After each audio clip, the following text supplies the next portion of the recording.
అప్పుడు ఆయన ఏం చేస్తాడంటే 1,00,000 రూపాయలు బెండలు తీసుకొచ్చి ఆయనకి ఇస్తాడు. ఇవ్వెందుకు అంటాడు, దేవుడు ప్రేరేపించాడయ్యా, ఇవిసువ నువ్వు తీసుకో అంటాడు. అప్పుడు కూతురు అంటది, డాడీ మరి ఆ చికెన్ ఏం చేద్దాం డాడీ అంటది. బాగా పేదరికం నైజీరియా దేశంలో. ఉదయకాలం నాకు ఒక మెసేజ్ పెట్టాడు. ఏమని ఉన్నదంటే ఆ మెసేజ్లో, తల్లి ఉన్నదో లేదో తెలియదు కానీ ఒక కూతురు ఉన్నది, మంచి ఆత్మీయుడు తండ్రి. నానా నాకు చికెన్ తినబుద్ధి అవుతుంది నాన్న అంటే ఎన్నో దినాల నుంచి అడుగుతుంది. డాడీ దగ్గర డబ్బులు లేవు, డాడీ దగ్గర డబ్బులు లేవు. కూతురు మాత్రం బాధిస్తున్నది, నాకు చికెన్ తినాలి డాడీ, చికెన్ తినాలి డాడీ. అప్పుడు డాడీ గారు ఏం చేశారు, మార్కెట్కి వెళ్ళాడు. తిరిగిండు తిరిగిండు తిరిగిండు, షారోన్ ఆరాధన, తిరిగిండు తిరిగిండు తిరిగిండు తిరిగిండు, ఎక్కడ రూపాయి దొరకలేవు, ఎవరు ఇయ్యలేరు. చివరికి ఒక కీస్ పట్టుకున్నాడు, క్యారీ బ్యాగు, అలా కొన్ని రాళ్ళు తీసుకున్నాడు, క్యారీ బ్యాగులు వేసుకున్నాడు. ఆయనగా ఇంటికి వచ్చాడు. ఇంటికి వచ్చేదాకా బిడ్డ యూత్తనే ఉన్నది, మా డాడీ గారు చికెన్ తెస్తాడంటే. ఇంటికి రాగానే డాడీ అంటానని ఆ బ్యాగుని చూసి, ఎందుకంటే క్యారీ బ్యాగుని చూసి మా డాడీ ఈరోజు చికెన్ తెచ్చాడు చికెన్ తెచ్చాడని చాలా సంతోషపడుతుంటా. డాడీ అంటే నేను ఎదురుగా రాగానే అప్పుడు అంటున్నాడు, డాడీ బిడ్డ నీకు అండి పెడతాను, అగ్గిపెట్టె తీసుకురా, పొయ్యి ముట్టిద్దాము అంటున్నాడు. అర్థమవుతుందా నా మాట? పొయ్యి ముట్టిద్దాము అంటనే వరకల్లా అగ్గిపెట్టె కోసము బిడ్డ లోపలికి వెళ్ళింది. వెంటనే ఒక బాసన్ తీసుకొచ్చేసి ఆ రాళ్ళు ఆ బాసన్ లేచి కొన్ని నీళ్లు పోసి, దేవుని బిడ్డలారా, కట్టెలు పెట్టి కూతురు గారు ఆ అగ్గిపెట్టె దగ్గర ముట్టించి, ఆ బిడ్డకు మామూలు సంబరం కాదు. అప్పుడు మూత చూసి చూడలేదు, మూత పెట్టేసిండు. మా డాడీ గారు ఇలా చికెన్ తెచ్చాడు చికెన్ తెచ్చాడని చాలా గంతులేస్తున్నది. ఆ బిడ్డని దగ్గరికి తీసుకొని డాడీ గారు ఆ బిడ్డే మోకరించి ప్రార్థన చేస్తుండగా ఏడుస్తున్నాడు. అప్పుడు ఆ బిడ్డ అంటది ఏడంగా, డాడీ ఎందుకు ఏడుస్తున్నావు అంటున్నది. చికెన్ ఎంతసేపు ఉడుకుతుందండి? ఎంతసేపు ఉడుకుతుంది చికెన్? ఎంత?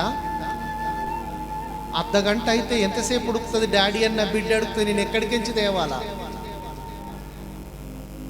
కట్టెలు మండుతున్నాయి, నా బిడ్డ సంబరపడుతున్నది, ఒక అర్ధగంట అయితే మళ్ళా ఏడుతుంది, నేను ఎక్కడికించి ఆమెను ఓదార్చాలా అని తండ్రి గారు బిడ్డని పట్టుకొని 2 చేతులు మోకరించి ప్రార్థన చేసుకుంటూ ఏడితే కూతురు అంటున్నది, డాడీ నువ్వు ఎందుకు ఏడుస్తున్నావు, నువ్వెందుకు ఏడుస్తున్నావు డాడీ అంటున్నది.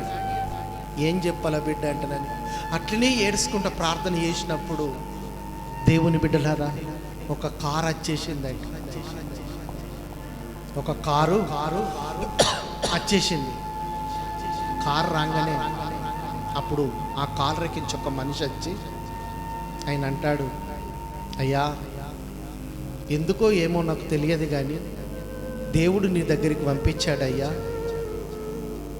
ఇగో చికెన్ తీసుకొచ్చాను వండుకొని, ఇది తీసుకో అయ్యా అంటే ఆయన ఏమంటాడు, డబ్బులా అంటాడు.